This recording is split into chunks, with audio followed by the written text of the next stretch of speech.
अंदरमन के इलाके के बाद जरा बात करते हैं जम्मू कश्मीर इंतजामिया के एक और बड़े फैसले की। सरमायाकारी, इन्वेस्टमेंट, ये वो नाम है जो सन 2019 से जम्मू कश्मीर की आवाम के सामने रखा जा रहा है और कोविड के बीच भी इस पर थोड़ी बहुत कार्रवाई की गई, लेकिन कुछ मजीद तफसीलात सरमायाकारी के हवाले से सामने आई है क्योंकि लेफ्टिनेंट गवर्नर मनोज सिन्हा की सरबराही में रात देर गए एक अहम तरीन इजलास मुनक्किद हुआ है और उस इजलास के अंदर इस बात की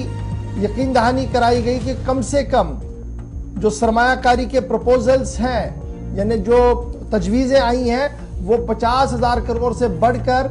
70,000 करोड़ तक आ चुकी है। यानी 70,000 करोड़ रुपए के प्रपोजल जम्मू कश्मीर इंतजामिया के पास है, जहां पर सरमायाकारी करने के लिए लोग तैयार है। तो मनोज सिन्हा साहब जो लेफ्टिनेंट गवर्नर हैं, उनकी सरबराही में जब इजलास हुआ तो पता लगा कि जमीन की किल्लत है और जमीन की किल्लत को खत्म करने के लिए और इंडस्ट्रियल एस्टेट्स के कायम करने के लिए अब एक स्ट्रेटजी बनाई गई है, हिकमत अमली को तरतीब दिया गया है और इस हिकमत अमली से माना जा रहा है कि जो सरमायाकारी है, जो इन्वेस्टमेंट का मामला है, वो मजीद आसान होगा और जो इन्वेस्टर्स हैं, सरमायाकार जो है, वो मजीद आराम महसूस करेंगे जम्मू कश्मीर आते आते। और यही वजह है कि अब हुकूमती सतह पर हेल्प डेस्क बना दिया गया है और ये हेल्प डेस्क जो है वो 5 ऑफिसों के अंदर काम करेगा। लेफ्टिनेंट गवर्नर ने कल यह हुक्म जारी किया है कि help desk industry and commerce department की तरफ से कायम किया जाएगा, जो डिविजनल कमिश्नर ऑफिस जम्मू के अंदर काम करेगा और उसके साथ साथ 4 डिप्टी कमिश्नरों के दफ्तरों के अंदर भी काम वो करेगा। और ये चारों डिप्टी कमिश्नरों के दफ्तर जो है वो जम्मू सूबे के हैं। जम्मू डिप्टी कमिश्नर के दफ्तर के अंदर भी हेल्प डेस्क काम करेगा, कठुआ के डिप्टी कमिश्नर के दफ्तर के अंदर भी काम करेगा, सांबा के डिप्टी कमिश्नर के दफ्तर के अंदर भी काम करेगा और उधमपुर के डिप्टी कमिश्नर के दफ्तर के अंदर भी ये हेल्प डेस्क जो है वो काम करेगा। और ये कल लेफ्टिनेंट गवर्नर मनोज सिन्हा ने हुक्मनामा जारी कर दिया है।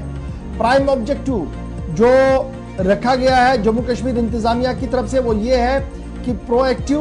और स्ट्रक्चरल रेस्पॉन्स उन तमाम शिकायत का मिले, उन तमाम मामलात का मिले जो इन्वेस्टर्स की तरफ से उठाए जा रहे हैं और ईज ऑफ डूइंग बिजनेस को मजीद आसान बनाने के लिए राहें हमवार की जाए।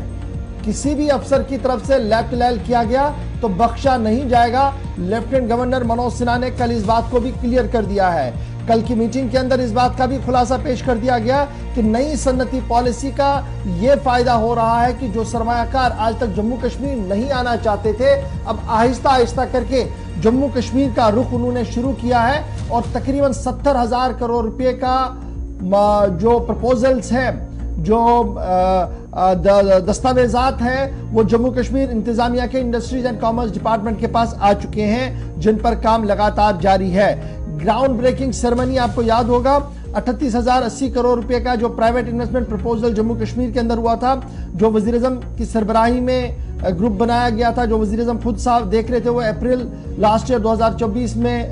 2000 अप्रैल 24 को लास्ट ईयर में आपको याद होगा उसकी क्लियरेंस भी हो गई थी। तो अब इंतजामिया का मानना कि जो क्लियरेंसें हो रही हैं, लैंड बैंक को बनाया जा रहा है और अगर कहीं पर ट्रांसफर ऑफ लैंड करना है और ट्रांसफर ऑफ लैंड हमने इंडस्ट्रीज के लिए करना है, उसके लिए भी मजीद राहें तलाश की जा रही है और उसे आसान बनाने के लिए अब ये हेल्प डेस्क जो है वो काम करेंगे ताकि सरमायाकारी जम्मू कश्मीर के अंदर हो। यह सरकारी तौर पर कहा गया है। एक तरफ से यह खबर आ रही है, दूसरी की तरफ से जो सरमायाकार ऑलरेडी जम्मू कश्मीर के अपने हैं वो नाला है। उनका मानना है कि जम्मू कश्मीर इंतजामिया नए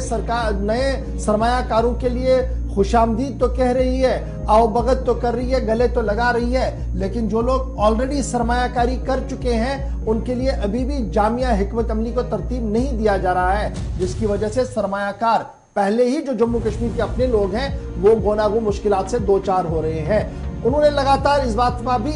खुलासा किया, जो मुख्तलिफ ज़राया से उन्होंने बातचीत की है, उसमें उनका मानना है कि जिस तरीके से नए लोगों को अवगत की जा रही है, सरमायाकार जो ऑलरेडी यहाँ 1990 से लेकर काम कर रहे थे और मुश्किल तरीन हालात में जम्मू कश्मीर इंतजामिया के साथ ताल से ताल मिलाकर काम करने की कोशिश कर रहे हैं, उनकी भी हौसला अफजाई वक्त की जरूरत है, वरना हालात दिगरगू हो सकते हैं।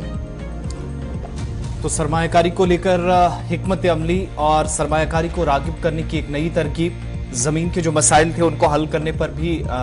मुशावरत हुई है इस मीटिंग में, जिसकी सदारत खुद लेफ्टिनेंट गवर्नर कर रहे थे, और साथ ही साथ 5 दफातर में हेल्प डेस्क कायम करने का फैसला लिया गया है जम्मू कश्मीर यूटी इंतजामिया की जानिब से। इस मीटिंग के बाद जो मामलात माजी करीब में पेश आए सरमायाकारी के हवाले से उनको दूर करने की कोशिश है, मसाइल का